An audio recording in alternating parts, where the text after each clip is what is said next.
عن عبادة بن الصامت رضي الله تعالى عنه قال قال رسول الله صلى الله عليه وسلم সাহাবী হযরত উবাদা ইবনে সামিত রাদিয়াল্লাহু তাআলা আনহু বলেন নবীজি বলেছেন খামসু সালাওয়াতিন ইফতারাদাহুন্নাল্লাহু তাআলা আল্লাহ রাব্বুল আলামিন পাঁচ ওয়াক্তের নামাজকে বান্দার উপর ফরজ করেছেন। মানে আহসানা ওযুহুন্না যে ব্যক্তি ওই পাঁচ ওয়াক্তের নামাজের জন্য ওযু করিবে সাল্লাহুন্না এই নামাজগুলো আদায় করিবেন লিওয়াক্তিহিন্না সময় মতো আদায় করিবেন আতাম্মা রুকুআহুন্না রুকুগুলোকে পরিপূর্ণ করিবেন খুশুআহুন্না খুশুর সাথে করিবেন কানা লাহু আলাল্লাহি আহদুন বিশ্বনবী মুহাম্মদুর রাসূলুল্লাহ সাল্লাল্লাহু আলাইহি ওয়াসাল্লাম বলেছেন আইয়াগফিরা লাহু আল্লাহর কাছে অঙ্গীকার হলো তার ব্যাপারে আল্লাহর কাছে চুক্তিনামা আছে অঙ্গীকার আছে ওই বান্দাকে রব্বুল আলামিন মাফ করে দিবেন সুবহানাল্লাহি ওয়া বিহামদিহি। কোন মানুষ যদি পাঁচ ওয়াক্তের নামাজ নিয়মিতভাবে আদায় করেন আল্লাহ রাব্বুল আলামিন তাকে maaf করে দিবেন তাকে ক্ষমা করবেন। এরপরে নবীজি বলেন ফালাইসা আলাল্লাহি ওয়া মান লাম ইয়াফআল ফালাইসা আলাল্লাহি আহদুন কোন মানুষ যদি পাঁচ ওয়াক্তের নামাজ আদায় না করেন তার ব্যাপারে আল্লাহর কাছে কোনো অঙ্গীকার নাই ইনশা গাফারা লাহু ওয়া ইনশা আযাবাহু চাইলে আল্লাহ রাব্বুল আলামিন তাকে ক্ষমাও করতে পারেন ইচ্ছা করলে আল্লাহ রাব্বুল আলামিন তাকে শাস্তি দিতে পারেন। কিন্তু যে মানুষটা পাঁচ ওয়াক্তের নামাজ আদায় করবে রব্বুল আলামিনের কাছে অঙ্গীকার হলো মুহাম্মদ রাসূলুল্লাহ বলেছেন আল্লাহ রাব্বুল আলামিন ওই মানুষটাকে maaf করে দিবেন সুবহানাল্লাহি ওয়া বিহামদিহি। قال رسول الله صلى الله عليه وسلم আতাম্মা খুশুআহুন্না রুকুআহুন্না খুশুআহুন্না বিশ্বনবী মুহাম্মদুর রাসূলুল্লাহ সাল্লাল্লাহু আলাইহি ওয়াসাল্লাম বলেছেন খুশুর সাথে নামাজ আদায় করার জন্য রুকুগুলোকে পরিপূর্ণভাবে আদায় করার জন্য। হযরত আলী রাদিয়াল্লাহু তাআলা আনহু জিহাদের মধ্যে তীরবিদ্ধ হলেন সবাই মিলে ওই তীরটাকে বের করার জন্য আপ্রাণ চেষ্টা করলো কিন্তু তীরটা বের হচ্ছে না।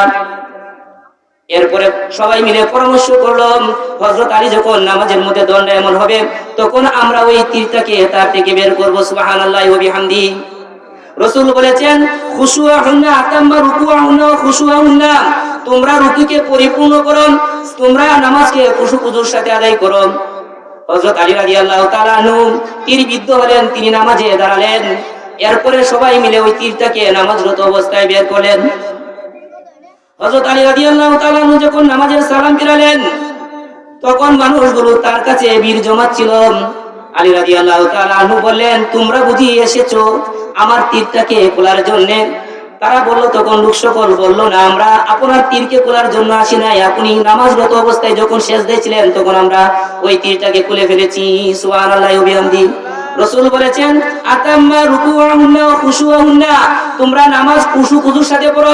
আমাদের অবস্থা হলো এরকম আমরা যখন নামাজে দাঁড়াই তখন মশাই যদি কামড় দেয় তখন তাপা মারি নামাজে খুশু নাই নামাজের মধ্যে খুশু নাই। রাসূল বলেছেন রুকুআহুন্না আতাম্মা রুকুআহুন্না ওয়া খুশুআহুন্না তোমরা নামাজ করো খুশুর সাথে এবং রুকুকে পরিপূর্ণ করো নামাজ পড়ো সুন্দর করে। হযরত আলী রাদিয়াল্লাহু তাআলা এত একাগ্রতা চিত্তে নামাজ আদায় করেছিলেন তীর তার পুরাতের মধ্যে বিদ্ধ হয়েছিল নামাজের বাইরে তীরটা খুলতে পারেন নাই প্রচন্ড ব্যথা অথচ তিনি যখন নামাজে দাঁড়ালেন ওই তীরটাকে বের করে ফেলেছেন তিনি টেরও পান না কতটুকু মন দিয়েছেন নামাজের মধ্যে। আর আমাদের অবস্থা হলো মশা যদি উড়ে মাছি যদি উড়ে হাতে নাড়াই এগুলো হবে না।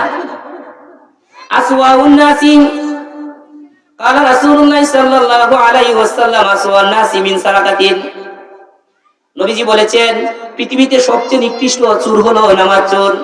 কালু ইয়া রাসূলুল্লাহ কাইফা ইয়াসরিকু সালাতাহু সাহাবায়ে কেরাম বলেন ইয়া আল্লাহর রাসূল মানুষ নামাজের মধ্যে কিভাবে চুরি করে? قال رسول الله সাল্লাল্লাহু আলাইহি ওয়াসাল্লাম নবীজি বললেন লা ইউতিমু রুকুআহা ওয়া লা সুজুদাহা রাসূল বলেন যারা রুকু সিজদা ঠিকমতো করে নাই তারাই হলো নামাজ চোর। রাসূল আকরাম সাল্লাল্লাহু আলাইহি ওয়াসাল্লাম বলেছেন আতাম্মা রুকুআহুন্না ওয়া খুশুআহুন্না তোমরা রুকুকে পরিপূর্ণ করো নামাজকে খুশুর সাথে করো। আমাদের পরিস্থিতি হলো এরকম আমরা যখন নামাজে দাঁড়াই মশাই যদি কামড় দেয় তাকে আমরা তাপড় দেই ঠিক আছে না? এই নামাজের মধ্যে কিন্তু খুশু নাই। এই নামাজের মধ্যে খুশু আছে? কোনো খুশু নাই। আন আবি হুরায়রা রাদিয়াল্লাহু তাআলা আনহু قال رسول سمعت رسول الله صلى الله عليه وسلم يقول সাহাবী হযরত আবু হুরায়রা রাদিয়াল্লাহু তাআলা আনহু থেকে বর্ণিত, নবীজি সাল্লাল্লাহু আলাইহি ওয়াসাল্লাম বলেছেন, লাউ মা আরাইতাম লা আন্না নাহরান বি বাবিনা আহাদিকুম, তোমাদের কারো দরজার সামনে, তোমাদের কারো বাড়ির সামনে যদি একটি নদী থাকে, একটা ছিল ফিহি কুল্লা ইয়াউমিন খামসা মারাতিন, আর ওই মানুষটা যদি দৈনিক 5 বার নামাজ পড়ে, নবীজি সাল্লাল্লাহু আলাইহি ওয়াসাল্লাম বলেন, লা ইয়াবকা মিন দারানি শাইউন, ও সাহাবায়ে কেরাম, ওই লোকটার গায়ে কি কোনো ময়লা থাকিতে পারে? কালু লা ইয়াবকা মিন দারানি শাইউন, সাহাবায়ে কেরাম বললেন, হে আল্লাহর রাসূল, কোন মানুষ যদি দৈনিক একটা নদীর মধ্যে 5 বার গোসল করেন, ওর গায়ে কোনো ময়লা থাকিতে পারে না। কাল রাসূলুল্লাহ সাল্লাল্লাহু আলাইহি ওয়াসাল্লাম, নবীজি বললেন, ফাকাযালিকা মাসালুস সালাওয়াতিল খামস, 5 ওয়াক্তের নামাজের দৃষ্টান্ত হলো অনুরূপ। কোন মানুষ যদি 5 ওয়াক্তের নামাজ সঠিকভাবে আদায় করেন, আল্লাহ রাব্বুল আলামিন ওই নামাজের বদৌলতে তার গুনাহকে জড়াইয়া দেন। সুবহানাল্লাহি ওয়া বিহামদিহি। রাসূল আকরাম সাল্লাল্লাহু আলাইহি ওয়াসাল্লাম বলেছেন, তোমরা নামাজ পড়ো, খুশুর সাথে পড়ো, রুকুকে পরিপূর্ণ করো, তোমরা নামাজে বাটপারি করিও না। সুবহানাল্লাহি ওয়া বিহামদিহি। আনাস ইবনে মালিক রাদিয়াল্লাহু তাআলা আনহু কাল রাসূলুল্লাহ সাল্লাল্লাহু আলাইহি ওয়াসাল্লাম, হযরত আনাস রাদিয়াল্লাহু তাআলা আনহু থেকে বর্ণিত, বিশ্বনবী মুহাম্মদুর রাসূলুল্লাহ সাল্লাল্লাহু আলাইহি ওয়াসাল্লাম বলেছেন, মান সাল্লা লিল্লাহ, যে নামাজ পড়ে আল্লাহর জন্য, যে নামাজ পড়ে আল্লাহর জন্য, 40 ইয়াওমান ফি জামাআতিন ইউদরিকু তাকবীরাতাল উলা, কোন মানুষ যদি 40 দিন তাকবীরে উলার সাথে, জামাতের সাথে আল্লাহর জন্য নামাজ পড়ে, নবীজি সাল্লাল্লাহু আলাইহি ওয়াসাল্লাম বলেছেন, কানা লাহু কুতিবা লাহু বারাআতানে, তার জন্য 2টি পরোয়ানা, একটি বারাআতুম মিনান নার, একটি পরোয়ানা হলো তাকে জাহান্নাম থেকে মুক্তি, ও বারাআতুম মিনান নিফাক, আর একটা পরোয়ানা হলো তাকে জাহান্নাম অর্থাৎ মুনাফিকের দপ্তর থেকে তার নামটা কেটে দেওয়া হবে। কোন মানুষ যদি 40 দিন আল্লাহর জন্য খুশুর সাথে নামাজ আদায় করে, রাসূল বলেছেন ওই মানুষটার জন্য 2টা পরোয়ানা, ওই মানুষটা আল্লাহর পক্ষ থেকে 2টা পরোয়ানা লাভ করবে। একটা হলো তাকে জাহান্নাম থেকে মুক্তি দেওয়া হবে, আর একটা হলো মুনাফিক থেকে তার নামটা কেটে দেওয়া হবে। সুবহানাল্লাহি ওয়া বিহামদিহি। কুতুবউদ্দিন কাকি রাহমাতুল্লাহ আলাইহি ইন্তেকালের সময় তার জানাজায় লক্ষ লক্ষ মানুষ অনুষ্ঠিত হলো, লক্ষ লক্ষ মানুষ আসলো জানাজা পড়ার জন্য, কিন্তু তিনি ওই জানাজা কে পড়াবেন, একজন ভাষণ দিল, ওই জানাজা নামাজ ওই ব্যক্তি পড়াতে পারবেন। তিনি ওসিয়ত করেছিলেন, মৃত্যুর পূর্বে ওসিয়ত করেছিলেন, আমার জানাজার নামাজ ওই ব্যক্তি আদায় করিবে যার জীবনে 4টা আমল বিদ্যমান আছে। সুবহানাল্লাহি ওয়া বিহামদিহি। 4টা আমল যার মধ্যে আছে, ওই ব্যক্তি আমার জানাজার নামাজ আদায় করিতে পারবেন। একটা হলো যার জীবনে কোনোদিন তাকবীরে উলা ছুটে নাই, সুবহানাল্লাহি ওয়া বিহামদিহি। 2 নাম্বার হলো যার জীবনে কোনোদিন তাহাজ্জুদ নামাজ ছুটে নাই। 3 নাম্বারে হলো যার জীবনে কোনোদিন আসরের নামাজ ছুটে নাই। 4 নাম্বারে হলো যার জীবনে কোনোদিন পরনারীর দিকে তাকায় নাই। ঘোষণাকারী ঘোষণা দিল, ওই 4টি গুণ যার মধ্যে বিদ্যমান আছে, কুতুবউদ্দিন কাকির জানাজার নামাজ ওই ব্যক্তি পড়াতে পারবে, আর অন্য কেউ পড়াতে পারবে না। লক্ষ জনতার ভিতরে নিস্তব্ধ হয়ে গেল, পুরো মানুষ কথা বলে না, এই আমল তো অত্যন্ত কঠিন। এমন মানুষ খুঁজে পাওয়া যাবে? এমন মানুষ আছে? এমন মানুষ আছে যে তাকবীরে ওলা জীবনে ছুটে নাই, নামাজই তো পড়ি না মিয়া, নামাজই তো পড়ি না, তাকবীরে ওলা জীবনে ছুটে নাই। ঘন্টার পর ঘন্টা গল্প করতে করতে সময়টুকু নষ্ট করি, নামাজ পড়ার সময় পাই না।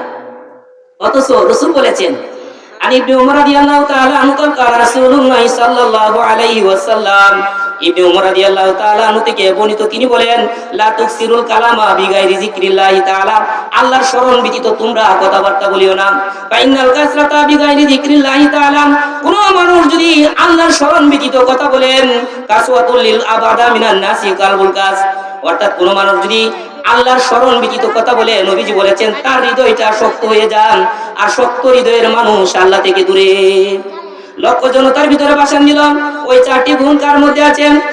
দিল্লির বাদশা শামসুদ্দিন আলতামাস রাহমাতুল্লাহি আলাইহি, দিল্লির বাদশা, ওনার বুঝি ব্যস্ততা নাই না? দিল্লির বাদশা শামসুদ্দিন আলতামাস রাহমাতুল্লাহি আলাইহি, তিনি ওই কাঠিয়ার সামনে আসলেন, আর কাফনের কাপড়টা সরালেন, আর বলেন, ও কুতুবউদ্দিন কাকি, তুমি তো দুনিয়া ছেড়ে চলে গেলেন, আর লক্ষ জনতার ভিতরে আমাকে অপমান করে রেখে গেলেন।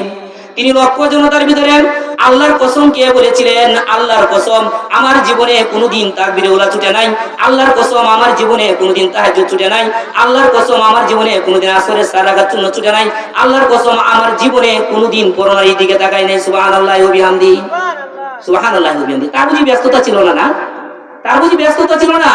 ঘন্টার পর ঘন্টা জমিনের মধ্যে কাজ করার সময় পা, নামাজের কথা বললে এই সমস্যা এই সমস্যা এই সমস্যা। আপনি জানেন আপনার আমল আপনার সঙ্গে হবে। আপনার যে আল্লাহ রাব্বুল আলামিন আপনাকে যে নিয়ামত দিয়েছেন, ওই নিয়ামতের শুকরিয়া আদায় করে শেষ করতে পারবেন? পারবেন? এই আসমানের